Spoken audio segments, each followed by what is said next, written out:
So if you're thinking about watching Sakamoto Days, but you don't know if it's worth your time, I'm here to help you out.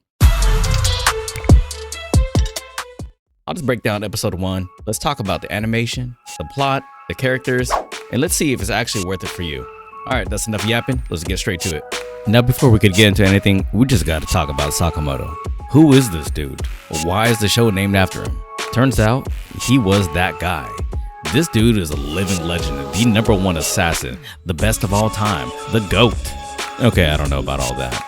But the truth was, he was feared by all the gang members. He was feared by fellow assassins, pretty much anybody and everybody in the underworld. So if he was so feared and respected, then why did he leave? Why did he retire? Simple answer, the dude found the love of his life. Now if you're living in your mama's basement, you probably can't relate. It's all good, just follow along here. The dude met the love of his life, he started a family, and now he just runs a general convenience store. Now as cool and chill as that sounds, it ain't that easy. You can't just leave the assassin world behind and expect it to not catch up to you. This dude probably spent years and years in that world. Of course he made enemies, and that's basically where the story begins here. Now with a storyline like that, it basically sets it up for a comedy piece or an action piece. But this one is actually a little bit of both. It's a solid blend of comedy and action, and I like it so far. But let's talk about the animation real quick. Do they do a good job? It's hard to say. After only one episode, we only got a little small sample of what they can do. The animation style is pretty simple, but I think it's pretty effective actually. The fight scenes, they're pretty crisp, and to me it's satisfying. I feel like the vibe of the animation actually matches the tone of the story they're trying to tell. But something, somehow, someway feels a little bit off about it. I can't put my finger on it exactly, but maybe one of you can tell me. Maybe it's the consistency? Overall, I'd say the animation isn't over the top, it's not incredible, it's not the best, but it's nowhere near the worst. I would say it's about average, maybe slightly above it. Only time will tell how I really feel about it, but episode 1, I'd say it was solid so far.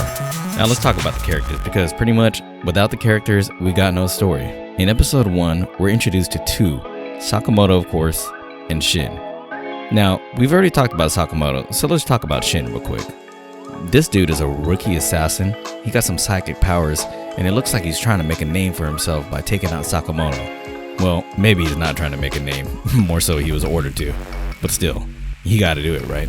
Now as individuals, maybe these two aren't so interesting, but the character dynamic between the two is what makes them good. I mean, if you look at it, on one hand, we got the legendary assassin Sakamoto, and on the other hand, you got Shin. He's just a new, younger kid who actually looks up to Sakamoto, yet he's ordered to kill him. So to me, that's kind of interesting, because you got one guy who's looking up to a legend. It's like a younger dude looking up to somebody who mastered the craft, and he's wondering how the hell did he get this good, and how is he still this good? And it's this character dynamic here that makes me think that this anime could reach a broad set of audiences.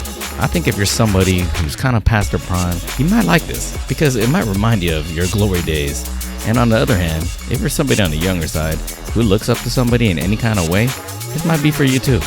So let's just go ahead and answer the question. Is Sakamoto Days good? Based on episode 1, I'd say it's pretty damn good. The story hooks you, the animation holds up, and the characters are pretty interesting and likable. Now I know we're basing it off just one episode, but just off this one episode, so far it's pretty funny. I actually like the flow of things, I liked how they introduce characters, and they're already starting to build the world. This anime is probably going to be one of the ones where you can kind of just kick back, relax, enjoy while eating a couple noodles, and just chill. You don't have to think too hard. Hey, but that's just me. Maybe I'm a little biased because I read the manga, and I gotta say, that one's pretty good too. Alright y'all, that's all I got for you today. Now, if you already watched episode 1, I want to know what you thought about it. Do you think it's worth watching? I'm gonna say, let's at least give 2 more episodes to see where it's gonna be at. I'm gonna let you know, if you don't like the anime, the manga is definitely worth reading. Alright y'all, catch you on the next one. Peace.